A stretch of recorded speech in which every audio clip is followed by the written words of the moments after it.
Hello, podcast listeners. We know podcasts are a great way to catch up on a program that you may have missed on KSJE, and it's provided as a free service of this radio station. But you know, KSJE is now listener-supported, and so while you enjoy this podcast, we hope that you'll also take some time to join KSJE.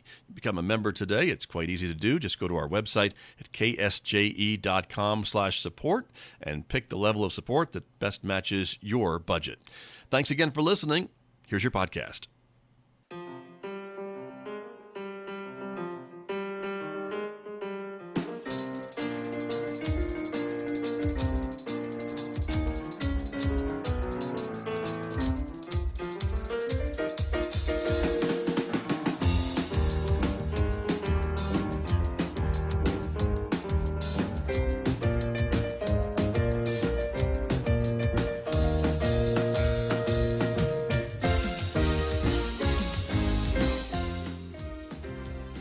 10 minutes past 8 o'clock. It is Tuesday morning, the first day of July, 2025. Good morning, everyone. I'm Scott Michlin. Thanks for tuning in to KSJE, 90.9 FM over the air right here in San Juan County, New Mexico. In Durango, Colorado, we broadcast at 103.3 FM. And if you're listening to my voice anywhere else on the planet, you've gone to our website to do that, which, of course, is ksje.com. Or maybe you're listening to my voice through the app, the new KSJE app. We'll tell you more about that in just a moment. But it's great to have you all with us this morning. Welcome aboard, everyone, because coming up, it is our regular update with the San Juan Health Council. Stay tuned for that. Lots to talk about with what the Health Council does in San Juan County. And also, we're going to focus on behavioral health and mental health this morning. So stay tuned for that coming up in the next few moments right here on KSJE. Then we will check in with Amber Francisco over at the Farmington Regional Animal Shelter later this hour at 8:50 a.m. She'll be talking about some of the pets available for adoption this week, including the cat you see on the screen right there. His name is Dude. We'll learn more about him coming up today at 8:50 on KSJE. Next hour, of course, Mick Hess takes us roving with the arts, our weekday classical music program. And we remind you can connect with KSJE in addition to Facebook and YouTube, on Instagram, Blue Sky, and X now. So connect with us and check it out. Also, if you're a podcast listener, we invite you to download KSJE podcasts. You can subscribe for free at places where you're already listening to podcasts. So check it out and maybe discover a new local program that you may have missed. Also, a programming note, I want to remind you that coming up beginning tomorrow, it is the Connie Mack World Series Farmington Qualifier Tournament. It's going to determine the host team for the Connie Mack World Series. We'll start bringing you those games from Ricketts Park every afternoon at 3 p.m. and another game at 6 p.m. Tomorrow, Thursday, Friday, and Saturday, and then there's a special game on Sunday mornings and a possible second game, depending on how the tournament goes. So you'll be hearing some baseball on KSJE beginning tomorrow. I mentioned the KSJE app, and it's ready to go. We invite you to download the KSJE app from the App Store or Google Play and check it out and maybe discover a new way to listen to KSJE. Outside our studios here at San Juan College, it is a sunny Tuesday morning, currently 69 degrees. We're expecting a mostly sunny but cooler day today, only 84 in Farmington this afternoon. Maybe a 20% chance of a shower popping up today. Partly cloudy skies tonight with a low of 68 degrees. It'll be partly sunny tomorrow with a high of 88, and then maybe a chance of showers developing Wednesday night. On into Thursday, a 50% chance of showers tomorrow night and a 40% chance of showers on Thursday with a high of 83. Things get clear again for the 4th of July on Friday with a high of 86 and mostly sunny skies. Back with my guest from the San Juan Health Council right after this on KSJE. KSJE is supported by San Juan Regional Medical Center. The most important ingredients to sustaining health and wellness are the resources and tools that help you live a vibrant and healthy life. At San Juan Regional Medical Center, the goal is to promote health by making sure those resources are available. Find the path to the best life at lifebetterhere.com. San Juan Regional Medical Center. Better is our mission, improving lives through personalized health and care.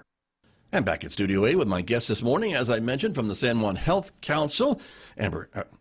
Amanda Evans is here this morning. Good to have you back, even though I couldn't remember your name for a second, but thank you for coming back in. That's okay. It's great to be here. Good to see you. And so with this update in July, we want to talk a bit about what the Health Council does in the community and a little bit about mental health and behavioral health this morning. Yes, so the San Juan Health Council has been around for years and years. It used to be called the CHIC, the Right. Community Health Improvement Council, and we shortened it. And we are still working on addressing health in the community. And you are a consortium, basically, of local organizations, some for-profit, some non-profit, that get together to kind of discuss some of these ongoing issues and work for ways to kind of resolve some of those. And at your monthly meetings, is that kind of part of what you do?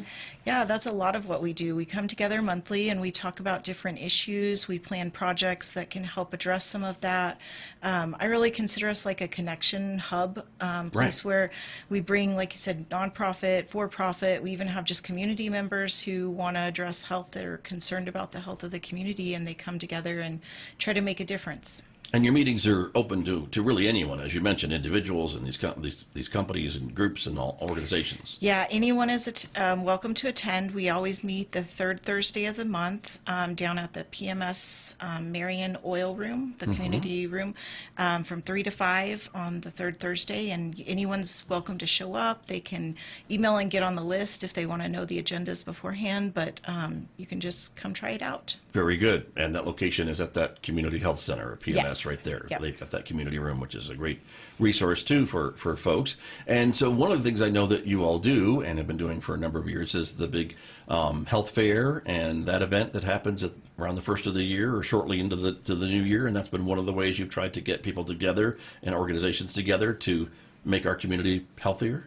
Yeah, we used to collaborate with the Chamber of Commerce, their Health and Wellness Committee, and they actually kind of joined in. We figured out that most of the same people were attending both meetings, and that felt a little duplicative. So we now have kind of taken over planning that, and their membership has joined ours. And so this will be our third year under the Health Council specifically doing this. And we have had great turnout. We increased our vendors. We had about 50 the first year, and we had over 80 this last time. Nice. We had over 850 people show up to check out the booths, and we've had a great turnout, so we've already got that scheduled for February of 2026. Very good.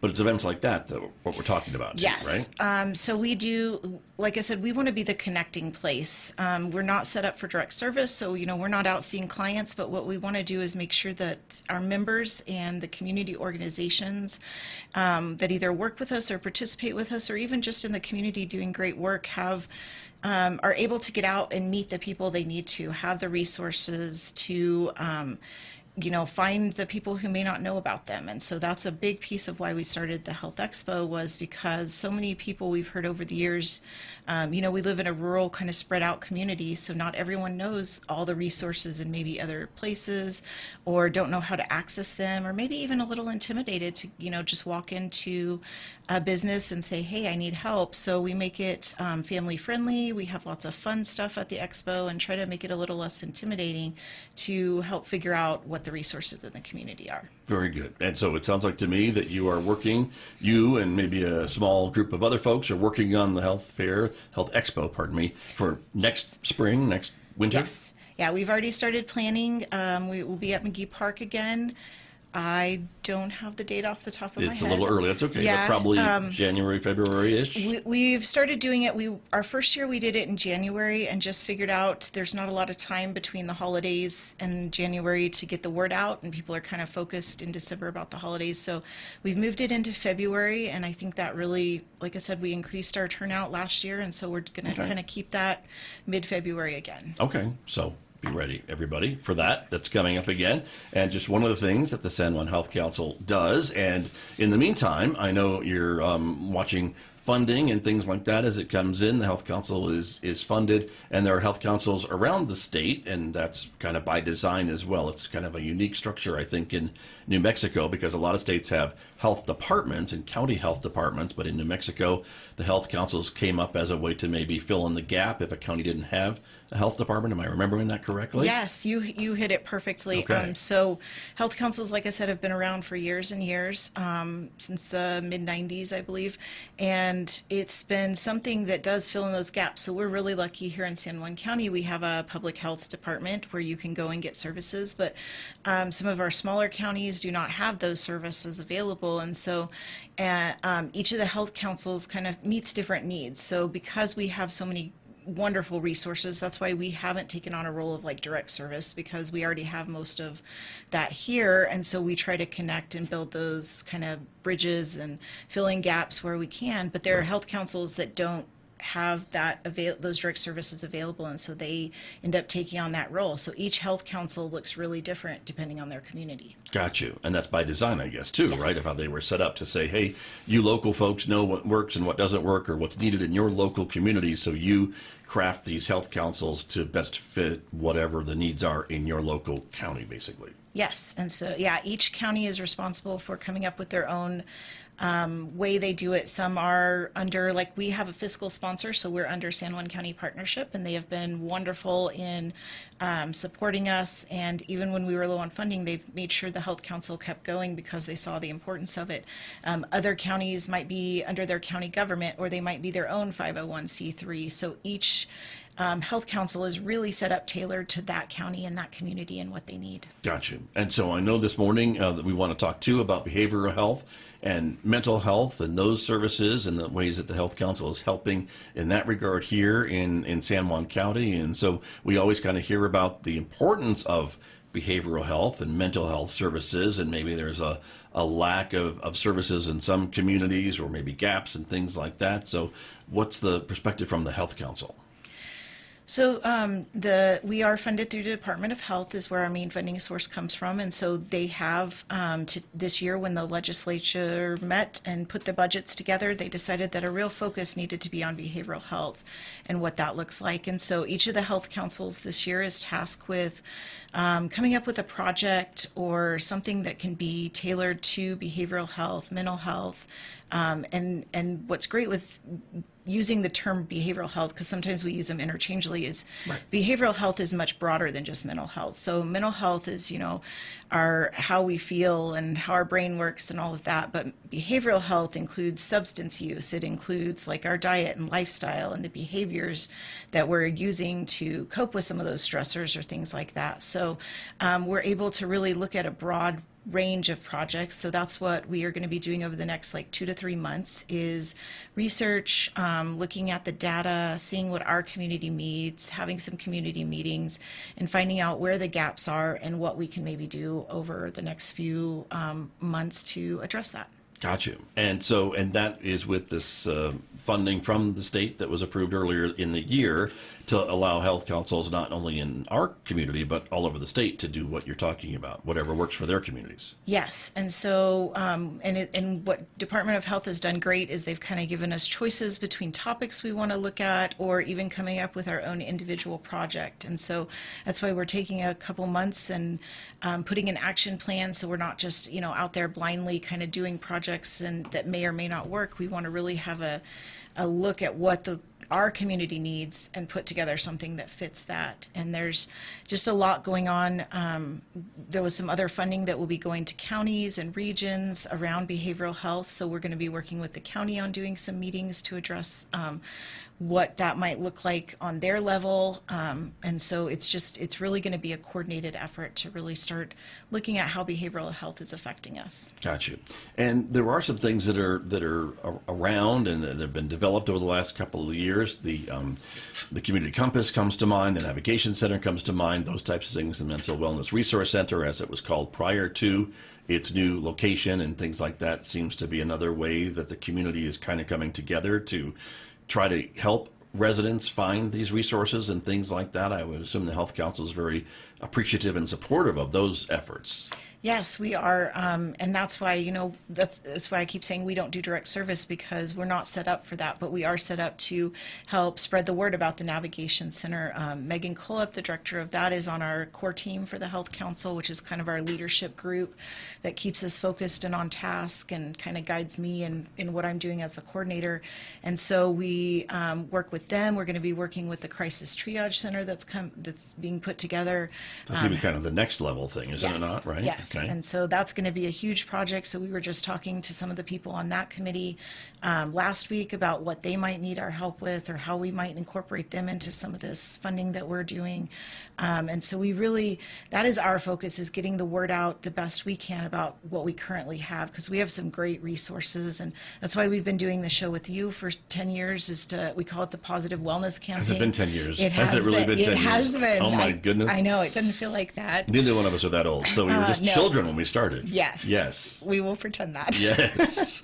Right. No, but that's really where we came up with the idea of even coming on your show, is to highlight all these great programs that our community already is doing. Right. Very true. And so with this conversations that you're having with your members about behavioral health, mental health, and things like that, what seems to be coming to the top? Is it still too early to say? Are you still gathering ideas and things like that? Or does there really seem to be a focus from your members of where they want to maybe spend these resources this summer?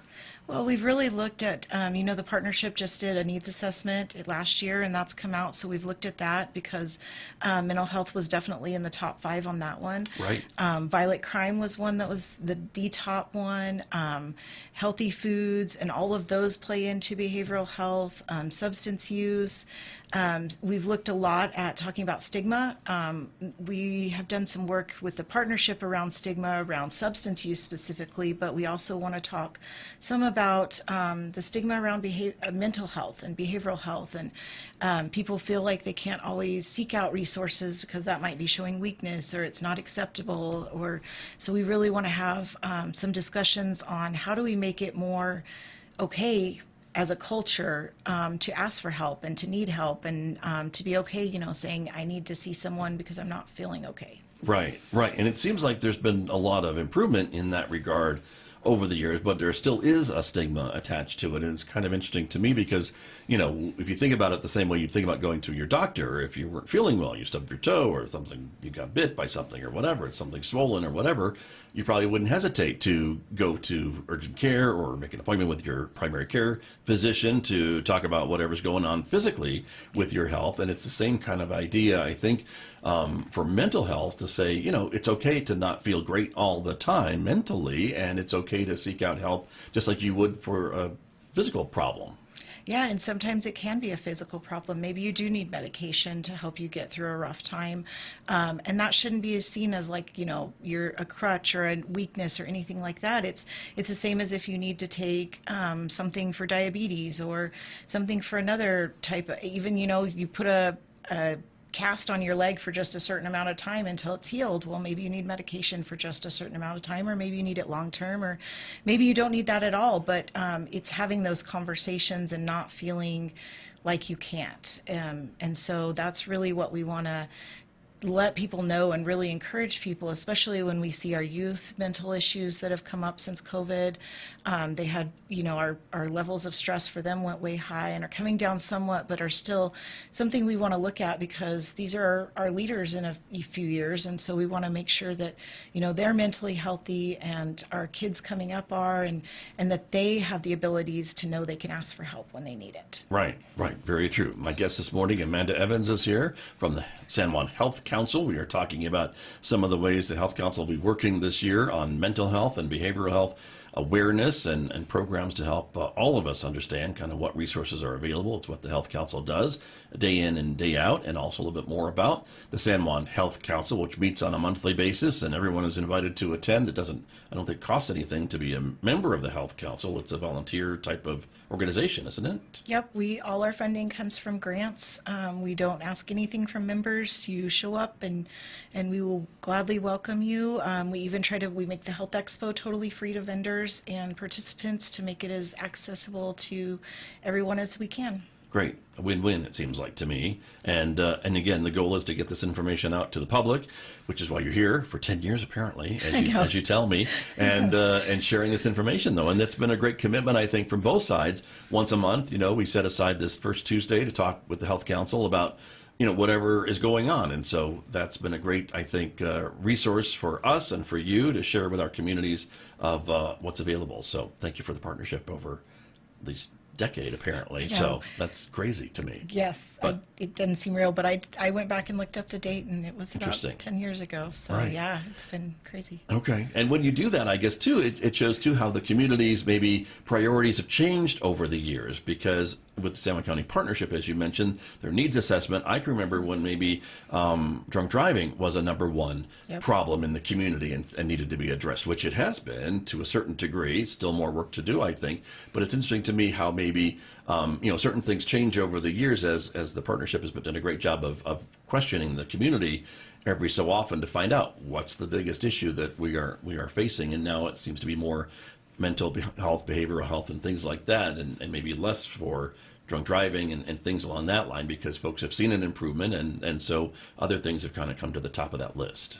Yeah, we've seen a decrease in youth alcohol I think that question was use. 10 years long. Holy smokes. Sorry. That's okay. That's okay. I think I know where you were going with Okay. it, and if I don't answer it, I'll do my best. But no, we've definitely seen more education around DWI. We've done campaigns ourselves.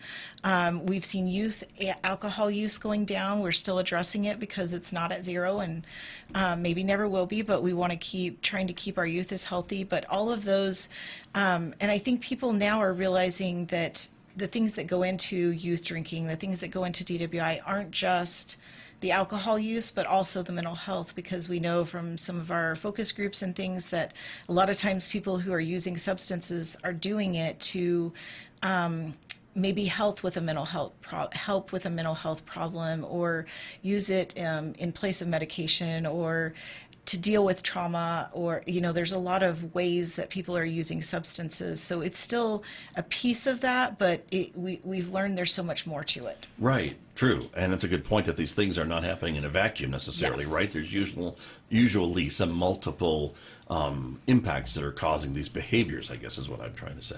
Yeah, well, if you look at our needs assessment this year, or this past one, the one that really came to the top was violent crime. Well, we know a lot of violent crime is related to substance use, mental health issues. There's so many different factors that go into that. Is that every person that does a violent crime? No, but there's Sure. a huge piece of that. And so even addressing some of that, we've looked at doing campaigns around mental health specific to violent behaviors and things like that, and coping mechanisms. And there's so much more we know than even 10 or 15 years ago about the way all this works together. So we're trying to adapt as we go. Right. Very true. And so in the minutes that we have remaining this morning, Amanda Evans, what's the next steps? We'll see more from the Health Council this summer, you think, on some of these focus areas of behavioral health and mental health? We will. We are hoping to launch a website in the next few months that will help give people kind of one place to look for information on the Health Council. We're going to be doing some focus groups with different behavioral health providers, working with the county on some of this, putting together an action plan with Department of Health. We did a convening a couple months ago that we're going to be pulling all those notes together to use.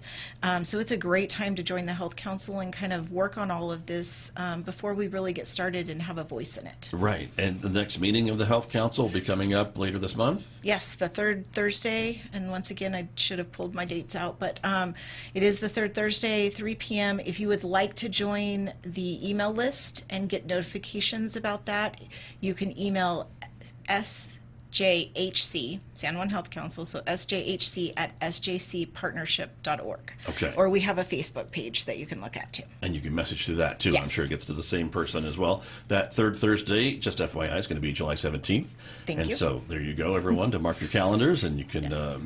make plans to be there. Again, it's at the PMS Farmington Community Health Center, the Marion Oil Community Room. That's where you meet Yep. every month. So Yep, we will that's be there. what folks can get a hold of and things like that. So very good. Final thoughts on our visit this month? No, it's been great to share what we're doing, and we really hope to see more people there. There you go. Very good. Amanda, thanks for being here. 10 years and counting. Yeah, you see me too often, but luckily you have No. other people from the group come in too. It's always great to see whomever comes from the Health Council to share the important work that you are all doing. So thank you for being here. Thank you for having us. You bet. My guest this morning, Amanda Evans from the San Juan Health Council, right here with me on KSJE. Did you enjoy that podcast? We hope that you did. And if you did, share it with your friends. And if you really want to keep podcasts like this coming, please support KSJE. You can do it easily online at ksje.com.